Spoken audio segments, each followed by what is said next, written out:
선생님, 저희 아이 좀 살려주세요. 제가 할 수 있는 건 뭐든 다 할게요. 한 엄마가 중환자실 앞에서 의사 선생님을 붙잡고 눈물을 흘리면서 얘기하고 있었어요. 안녕하세요. 지수의 감동 튜브입니다. 오늘은 스웨덴에서 딸을 살리기 위해 한국으로 오게 된 에바의 사연입니다. 에바가 왜 한국의 중환자실 앞에서 울고 있는지 오늘의 사연 들어보겠습니다. 안녕하세요. 저는 스웨덴에서 대학 교수로 일하고 있는 에바입니다. 저는 7살 딸을 키우고 있는 엄마예요. 저는 학교 다닐 때부터 아이들을 가르치는 걸 좋아해서 스웨덴에서 교육대학으로 입학을 했어요. 남편도 CC 커플로 대학에서 만났어요. 한국에서 교환학생으로 왔다가 저를 만나서 스웨덴에 정착해버렸지요. 이른 나이에 결혼을 했지만 누구보다 열심히 공부했어요. 덕분에 남편과 저는 둘 다 교수로 임용되었어요. 우리 부부는 서로를 너무 사랑했고 같은 일을 하고 있어서 서로에 대한 이해와 배려심도 높았죠. 하지만 그런 행복은 오래가지 못했어요. 임신을 하면서 남편은 계속 교수로 일을 하고 저는 휴직을 하고 출산 준비를 하면서 안식년에 들어갔어요. 그런데 얼마 후 딸은 10개월을 채우지 못하고 칠삭둥이로 태어났어요. 670g의 초미수가였던 탓에 인큐베이터 신세를 져야 했지요. 거기에 유전적 피부 질환으로 태어날 때부터 아이의 온몸을 붉은 반점과 수포가 뒤덮고 있었어요. 병명은 색소실조증이었어요. 의사는 출산 중에 병균에 감염된 것 같다 라고 했어요. 인큐베이터에서 한 달이 지나도 수포가 가라앉지 않았어요. 그래서 태어난 지 40일째에 색소실조증 진단을 받았어요. 거기에 다른 부위에도 문제가 있을 수 있다는 의사의 말에 저는 하늘이 무너지는 기분이 들었어요. 딸을 얻게 된 기쁨을 누릴 틈도 없이 찾아온 불행이었어요. 그래도 저희 부부는 이렇게 태어나준 것만 해도 감사하게 생각했어요. 하지만 여기서 끝이 아니었어요. 얼마 후에는 눈 부위가 이상하게 보였어요. 병원에서 받은 정밀 검사에서 오른쪽 눈에 거의 실명 상태라는 진단을 받았어요. 어쩔 수 없이 왼쪽 눈 시신경 일부를 잘라내야 했지요. 남편과 저는 하늘이 원망스러웠어요. 작은 아이에게 이런 힘든 고통을 안겨주는 게 제 탓인 것 같아서 너무 미안하고 죄책감이 들었어요. 하늘은 무심했어요. 5살이 되던 해 제가 응급실에 달려갔을 때 우리 딸은 병상에서 헐떡거리고 있었어요. 어린이집에서 발작을 일으켜서 깜짝 놀란 선생님께서 구급차를 불러서 응급실로 데리고 오셨어요. 딸은 호흡기를 하고 있었고 몸이 마비되기 시작했어요. 며칠 동안 여러 가지 검사를 통해서 길랑발의 증후군이라는 진단이 나왔어요. 길랑발의 증후군은 말초 신경과 뇌신경에 광범위하게 나타나는 원인이 명확하지 않은 염증성 질환입니다. 길랑발의 증후군에 걸리면 갑자기 다리 힘이 약해지거나 움직이지 못하고 통증이 생기는 증상이 나타납니다. 마비는 몇 시간 또는 수일에 걸쳐 진행될 수 있으며 마비의 정도는 가벼운 감각 이상부터 완전한 사지 마비까지 다양했습니다. 마비가 점차 위로 진행되면 환자의 절반 정도가 호흡곤란을 느낍니다. 특별한 치료법이 없어서 급성기 동안에는 호흡을 유지해야 해요. 치료법이 없다는 것이 슬픈 일이었어요. 더는 기적을 바라지 말라는 얘기에 저에게 우울증이 찾아왔어요. 저는 아이를 키우느라 생활비와 병원비는 남편이 혼자 감당해야 했어요. 인큐베이터부터 시작된 병원 치료는 지금까지 끝이 없었어요. 대외적으로는 스웨덴이 의료복지가 좋다고 알고 있어요. 병원비가 개인 부담금 상한선이 연간 1100크로나 한국 돈으로 약 14만 원이거든요. 그 이상은 얼마가 됐든 국가가 책임을 지고 있어요. 엄청 좋은 제도이죠. 하지만 이런 꿈 같은 의료 서비스를 원할 때 언제라도 이용할 수 있다면 더할 나위 없겠죠. 하지만 현실은 정말 달랐어요. 공공의료 체계가 대부분 그렇듯 하염없이 기다려야 했죠. EU 보건 보고서에 따르면 스웨덴의 광역지방자치단체 21곳 중에서 외과 수술 대기 기간이 3개월 이상인 환자가 20%를 넘는 지역이 14곳에 이른다고 해요. 인구 1000명당 병상이 2개로 유럽의 OECD 회원국 가운데 최소였어요. 독일의 3분의 1도 안 되는 수준이지요. 코로나 때 스웨덴의 사망자는 인구 10만 명당 235명으로 이웃나라 노르웨이의 사망자 96명의 2배가 넘었어요. 그래서 스웨덴의 응급 환자는 제대로 치료를 받지 못하고 죽어야 한다는 말이 있을 정도였어요. 의료 체계의 함정을 피하기 위해 스웨덴에서는 진료를 빨리 받을 수 있는 민간 의료보험 가입자가 계속 늘고 있는 형편이에요. 당연히 이런 민간 보험 상품은 비싸니까 부유층만 누릴 수 있지요. 국가는 의료를 보장해준다며 큰소리치지만 믿지 않는 이가 점점 늘어난다는 얘기죠. 스웨덴은 맞벌이 부부가 전 세계에서 가장 많은 국가로도 꼽히고 있어요. 하지만 저는 아이를 돌보느라 복직을 할 수 없었어요. 예고 없이 다리, 손가락, 얼굴 순서로 강하게 들썩이며 발작에 심할 땐 혀까지 말리고 자칫하다간 호흡 곤란으로 위험한 상황에 처할 수도 있었어요. 경련이 오면 근육이 굳어 온몸도 비틀어졌어요. 이런 발작이 한 달에 한 번꼴로 찾아오는데 언제 올지 알 수 없어서 저는 꼼짝없이 아이와 붙어 있어야 했어요. 남편의 월급으로는 불어나는 병원비 감당이 안 되었어요. 어쩔 수 없이 대출까지 하느라 점점 빚이 늘어났지요. 그렇게 병원비 때문에 힘들어하던 남편은 더 이상은 버티기 힘들었는지 한국으로 가서 치료해보는 건 어떤지 물었습니다. 아픈 아이를 데리고 갑자기 한국에 가자고 하니 저는 너무 당황스러웠어요. 스웨덴에서는 부모가 아이를 봐주는 일은 절대 없어요. 하지만 한국에 가면 부모님도 계시고 아이들 같이 돌봐줄 수 있으니 우리 둘이 벌면서 아이 치료비를 버는 건 어떻겠냐는 제안이었어요. 하지만 저는 한국을 한 번도 가보지 못했고 K드라마에서 보던 한국의 시부모님들은 모두 나쁘다고 인식이 되어 있어서 가고 싶지 않았죠. 내키지 않아서 차일피일 미루었지만 아이를 위해서 한국으로 가기로 결심을 했어요. 비행기에 타서 스웨덴을 떠날 때에는 왠지 눈물이 주르륵 흘렀어요. 딸이 건강해져서 우리 가족이 함께 다시 스웨덴으로 돌아올 날이 올지 몰라서 더욱 그랬던 것 같아요. 한국에 도착하니 밤이었어요. 비행기에서 내려다본 한국의 야경은 너무 아름다웠어요. 마치 우리를 환영하듯이 반짝이는 불빛을 보니 마음이 놓였어요. 공항에 도착해서 저는 또 한 번 놀랄 수밖에 없었어요. 넓고 깨끗한 건 물론이고 모든 것이 최첨단이었어요. 제가 생각한 한국과는 너무 달랐지요. 인천국제공항의 웅장한 건물에 넋을 놓고 바라보았죠. 도착해서 입국장을 나서는데 멀리서 시부모님들이 보였어요. 결혼식 때 한 번 뵙고는 처음이었어요. 아이가 아프다 보니 서로 오가며 만나기가 어려웠어요. 밤늦은 시간인데도 불구하고 우리를 마중 나와 주신 부모님들께 너무 감사한 마음이 들었어요. 두 분은 우리를 보자마자 반가운 마음에 뛰어와서 딸을 번쩍 안아주었어요. 드라마에서 보던 시부모의 모습만 생각했던 저는 깜짝 놀랐어요. 공항까지 나오신 것도 놀라웠고 처음 본 손주를 너무 예뻐하시면서 챙기시는데 제가 가지고 있던 선입견이 모두 없어져 버렸어요. 밤이 늦어서 시부모님이 타고 오신 차를 타고 편하게 시댁으로 갈 수 있었어요. 시댁에 도착하자마자 여독을 푸느라 그랬는지 저도 모르게 잠이 들어서 누가 업어가도 모를 정도로 푹 잠을 잤어요. 한국의 온돌방은 처음이었어요. 처음에는 좀 딱딱한 것 같았는데 이불 속에 들어가니 너무 따뜻해서 나도 모르게 잠이 들어버렸어요. 저는 단숨에 한국의 온돌의 매력에 빠졌답니다. 아침이 되어도 저를 깨우지 않아서 늦잠을 잤어요. 처음 온 곳인데도 낯설기보다는 포근하고 따뜻했어요. 북유럽이 작년 겨울도 역대급 한파였어요. 특히 스웨덴 북쪽 지역은 기온이 연일 영하 40도 이하로 떨어지면서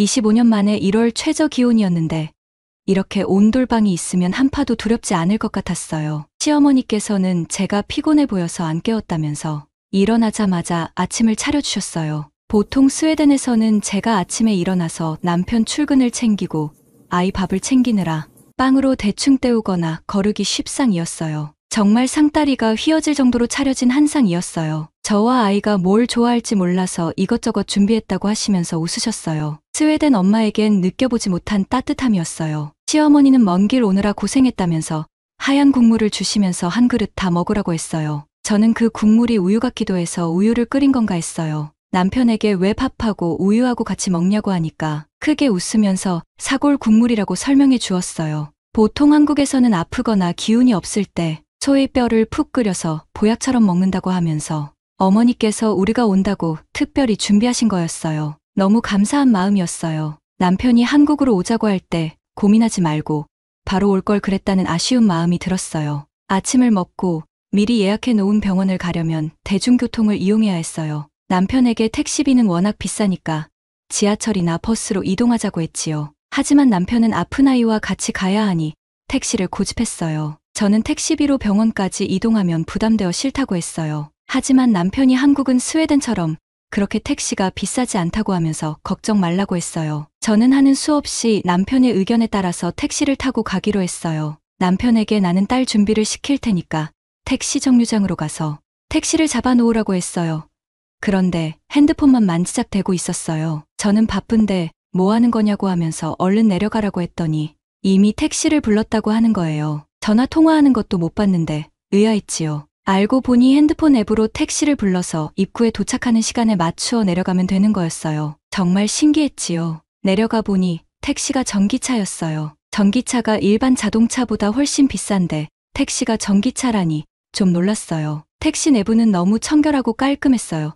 택시 기사님도 너무 친절하셨어요. 저는 속으로 택시비가 많이 나올까봐 불안했지요. 하지만 남편에게 티를 내지는 않았어요. 병원에 도착해서 택시에서 내리는데 남편은 택시비를 내지 않고 내리는 것이었어요. 저는 깜짝 놀라서 남편에게 택시비를 안 내리고 내리면 어떻게 하냐고 물었죠. 남편은 막 웃으면서 택시비는 이미 냈다고 하는 거예요. 저는 영문을 몰라서 어이없어 했지요. 한국에서는 택시비를 현금으로 내지 않고 핸드폰으로 연결된 카드로 결제한다고 하더라고요. 너무 신기하고 편리하다고 생각했어요. 그것보다 택시비가 얼마 나왔는지 궁금해서 물었어요. 남편이 금액을 이야기했는데 저는 너무 놀라서 거짓말인 줄 알았지요. 정말 택시비가 그렇게밖에 안 나왔다고요? 택시비가 너무 싸게 나와서 놀랐어요. 스웨덴에서는 보통 택시를 타면 10분만 타고 가도 4만 원 정도라서 이 정도 거리면 10만 원 이상 나오거든요. 그래서 웬만해서는 택시를 타기가 어려워요. 그런데 한국 택시비는 4분의 1 수준으로 스웨덴보다 훨씬 저렴했어요. 괜히 걱정했나 싶더라고요. 병원 앞에서 택시에서 내리는데 병원 건물을 보자마자 또 한 번 놀랐어요. 조경으로 잘 꾸며진 정원으로 둘러싸여 유리 외관으로 세련되고 현대적인 디자인이었어요. 넓은 건물 입구와 복도, 투명한 유리를 통해 볼 수 있는 최첨단 의료시설은 보는 것만으로도 신뢰감이 들었어요. 한국의 병원 건물은 현대적인 건축미와 기능성을 겸비하고 있었어요. 한국의 많은 병원들은 국제적으로 인정받는 인증을 받았어요. JCI 국제의료기관 평가위원회 인증을 받은 병원은 전 세계적으로 의료 서비스의 질을 인정받은 곳이기도 했어요. 의사 선생님을 만나고 나서 희망이 생기기 시작했어요. 특별한 치료법이 없어서 스테로이드 주사에만 의존해왔는데 혈장 분리, 반출술과 면역 글로불린 주사로 치료를 하면 가능하다고 하셨어요. 혈장 분리 반출술은 원심 분리기를 통해 혈장 안의 독소를 제거하는 것이에요. 면역 글로불린 주사는 질병의 원인이 되는 물질 대신 결합하는 약을 투여하여 자가 면역 질환을 치료하는 방법이에요. 저는 지체 없이 다음날 바로 입원을 해서 치료를 하기로 했어요. 다음날 입원을 하면 당분간 외출하기 힘들까봐 집에 갈 때는 지하철을 타고 가면서 아이에게 서울 구경을 시켜주기로 했어요. 아이를 데리고 타는 게 위험하지 않을까 걱정되었지만 지하철역에 도착해서 걱정은 사라졌어요. 지하철 역사가 너무 깨끗했어요. 스웨덴 지하철은 노숙자들로 붐빌 때가 있거든요. 노숙자는커녕 쓰레기 하나 없이 깔끔한 모습에서 한국인들의 시민의식을 느낄 수 있었어요. 지하철역에는 전체에 유리문이 설치되어 있었어요. 스크린도어라고 하는데 지하철이 도착해야 문이 열려서 매우 안전해 보였어요. 아이와 함께 타는 지하철이라 더욱 안전하게 느낀 것 같아요. 지하철을 타고 남산으로 향했어요. 남산에 도착해서 케이블카를 타고 남산타워를 올라갔는데 서울이 한눈에 보였어요. 빌딩 숲 사이로 차량들이 줄지어 이동하는 모습들은 서울의 발전된 모습을 한눈에 볼 수 있었어요. 남산타워에 올라가서 망원경으로 저 멀리 몇 킬로까지 내다보니 더욱 신기했어요. 입원 전에 아이와 함께 서울 구경을 할 수 있어서 더욱 좋았어요. 입원하는 당일에는 조금 긴장되고 떨렸지만 한국 병원의 첨단 시설과 치료 방법을 믿었습니다. 입원 후 치료를 시작했어요. 입원을 하자마자 뇌 MRI, 신경근전도 검사, 피 검사, 소변 검사를 했어요. 저녁에는 척추에 바늘을 꽂아서 진행하는 뇌척수액 검사를 해야 했지요. 뇌척수액 검사는 등을 새우처럼 최대한 굽히고 옆으로 누워있으면 의사 선생님이 기다란 주사 바늘로 척수를 찔러서 뇌척수액을 빼내는 것이었지요. 긴 바늘을 보자마자 우리 딸은 놀라서 벌써 울음을 터뜨렸어요. 그런 딸을 보고 있으니 저도 눈물이 났어요. 하지만 치료를 해야 하니 어쩔 수 없이 울고 있는 딸을 꼭 부둥켜 안고 검사를 할 수밖에 없었어요. 면역글로불린 약물 주사로 치료를 시작했는데 다행히 치료가 잘 맞았어요. 의사 선생님의 자세한 설명과 우수한 치료로 우리 딸은 점점 상태가 좋아졌어요. 입원하는 동안 간호사 선생님들도 어찌나 친절한지 저에게는 외국이지만 전혀 낯설지 않았어요. 다행히 자가 면역 주사 치료 효과가 좋아서 몇 주 후에는 퇴원을 할 수가 있었어요. 아이 상태가 좋아진 건 좋았지만 퇴원을 앞두고 걱정이 되었어요. 한 달 이상 입원해서 치료하느라 병원비 부담이 되었어요. 하지만 아이를 위해서 그 정도는 감수해야 한다고 생각했어요. 걱정되는 마음에 퇴원 수속을 하는데 남편은 크게 걱정하는 눈치가 아니었어요. 치료비 내역서를 받고 그 이유를 알 수가 있었어요. 이럴 수가.